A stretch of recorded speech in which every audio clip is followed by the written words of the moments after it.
BJP ఆడించే తోలుబొమ్మ Pawan Kalyan. PCC chief Mahesh Goud fire.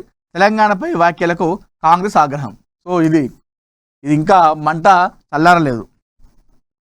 ఏదైతే పవన్ కళ్యాణ్ అదేవిధంగా తెలంగాణ మధ్య ఏదైతే జరుగుతుందో ఆ వివాదం ఇంకా కొనసాగుతూనే ఉంది ఏదో ఒక రూపంలో.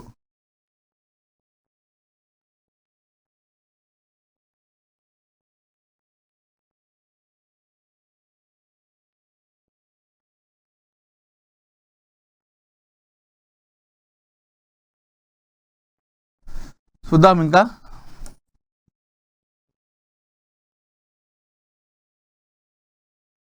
సో ఇది మోహన్ భగవత్ కూడా మూడో టాప్ న్యూస్లో మనం చూసాం కదా. సో అది ఏమని చూద్దాం. ఆర్ఎస్ఎస్ చీఫ్ మోహన్ భగవత్ అదో జీవన విధానం, భారత్ భూభాగం కాదు, అదొక జీవన విధానం అని చెప్పేసి చెప్పడం జరిగింది. భారతదేశం అనేది ఒక భూభాగం మాత్రమే కాదు, జీవన విధానం అంటే ఒక మనిషి జీవించే విధానం ఏదైతే ఉంటుందో అది భారత్ అని చెప్పేసి మనం దానికి పేరు పెట్టుకోవచ్చు. ఇది ఒక భూభాగం కాదు అని చెప్పేసి చెప్పారు ఆర్ఎస్ఎస్ చీఫ్ మోహన్ భగవత్. తరాలు మారుతున్నా ముందుకు సాగుతున్న భారతీయులు ఒకే మార్గంలో పయనిస్తున్నారని రాష్ట్రీయ స్వయం సేవక్ సంఘ్ చీఫ్ మోహన్ భగవత్ అన్నారు. ఢిల్లీలో ప్రతిష్టాత్మకంగా బిఎంఎల్ మంజుల్ అవార్డ్స్ 2026 కార్యక్రమంలో సోమవారం పాల్గొన్న ఆయన సదస్సును ఉద్దేశించి ప్రసంగించారు. భారతదేశం అనేది కేవలం ఒక నిర్దిష్ట భౌగోళిక సరిహద్దులు కలిగిన భూభాగం మాత్రమే కాదన్నారు. అది ఒక ఉన్నతమైన మార్గం, ఓ విశిష్టమైన జీవన విధానం అని పేర్కొన్నారు. దేశమంతా అంతర్గత స్వభావం, సంస్కృతి ఇలా రూపాంతరం చెందుకుంటూ మనం విదేశాలకు కూడా ఇతర దేశాలకు కూడా మన దేశం ఒక ఇన్స్పిరేషన్గా తీసుకుంటా ఉన్నారు. మన ఆచారాలను మన సంప్రదాయాలను ఇతర దేశాలు కూడా పాటిస్తూ ఉన్నారని చెప్పేసి ఆర్ఎస్ఎస్ చీఫ్ మోహన్ భగవత్ చెప్పడం జరిగింది. సో ఆర్ఎస్ఎస్ అనేది మనందరికీ తెలిసిందే. బీజేపీలో అది ఎవరు అవునన్నా కాదన్నా బీజేపీలో బీజేపీ జాతీయ అధ్యక్షుడు కానివ్వండి, లేదంటే ఎక్కడైనా ప్రధానమంత్రి అభ్యర్థిని కానివ్వండి, నిర్దేశించేది దిశానిర్దేశం చేసేది ఆర్ఎస్ఎస్ మాత్రమే. ఎస్, ఆర్ఎస్ఎస్ అడుగుజాడల్లోనే బీజేపీ పార్టీ అనేది నడుస్తుంది. ఇది ఎవరు అనుకున్నా కాదనుకున్నా ఇది నిజం. ఆర్ఎస్ఎస్ చెప్పినట్టే బీజేపీ నడుచుకుంటూ ఉంటుంది. ఆర్ఎస్ఎస్ చెప్పినటువంటి అభ్యర్థినే ప్రధానమంత్రి నిల్చోబెడుతుంది.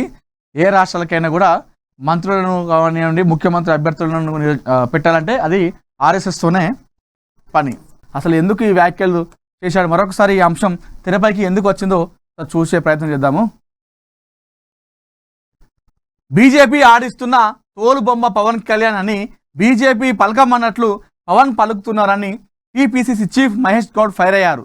సోమవారం ఆయన మీడియాతో మాట్లాడుతూ ఎంతో మంది త్యాగం చేస్తే, ఎంతో మంది కష్టపడితే తెలంగాణ వచ్చిందో ఆ సినిమా నటుడు తెలుసుకోవాలన్నారు. సోనియా గాంధీ దయ వల్ల తెలంగాణ సాకారమైందని బీజేపీని ఇక్కడ తీసుకురావాలి చెడదంపులతో విద్వేష వ్యాఖ్యలు చేస్తున్నారన్నారు. ఇది సినిమా కాదు, విచ్చలవిడిగా విద్వేషపూరితంగా మాట్లాడడానికి అన్నారు. వచ్చిన తెలంగాణను 13 ఏళ్ళుగా తాము జాగ్రత్తగా చూసుకుంటుంటే ఇష్టం వచ్చినట్లు పవన్ మాట్లాడుతున్నారన్నారు. తెలంగాణ ఉద్యమంలో పవన్ కళ్యాణ్ ఎక్కడున్నారు, అప్పుడు ఏ సినిమాలో నటిస్తున్నావు, ఆయన తెలంగాణ గురించి మాట్లాడేమేంటి, రాజకీయాల్లో పవన్ కళ్యాణ్ నేర్చుకోవాల్సిన చాలా ఉంది, నేర్చుకుంటే మంచిదని హితవు పలికారు. సో ఇది ఒక మంచిదే. కానీ మహేష్ కుమార్ గౌడ్ గారు చేసిన వ్యాఖ్యల్లో నేను ఒక వ్యాఖ్యను ఏకీభవించాను. ఉద్యమం చేసిన తెలంగాణ ఉద్యమంలో పవన్ కళ్యాణ్ ఎక్కడున్నారు అని చెప్పేసి వ్యాఖ్యలు అయితే చేయడం జరిగింది. సో మరి ఇప్పుడున్నటువంటి ప్రభుత్వంలో క్యాబినెట్లో కావచ్చు, గత 10 ఏళ్ళ బీఆర్ఎస్ ప్రభుత్వంలో ఉన్నటువంటి క్యాబినెట్లో ఎంతమంది మంత్రులు ఉద్యమంలో పాల్గొన్నారు అన్నది కూడా మనం చూసుకోవాలి. ఈ మీదంతా ఓకే, బాగానే మాట్లాడడం జరిగింది.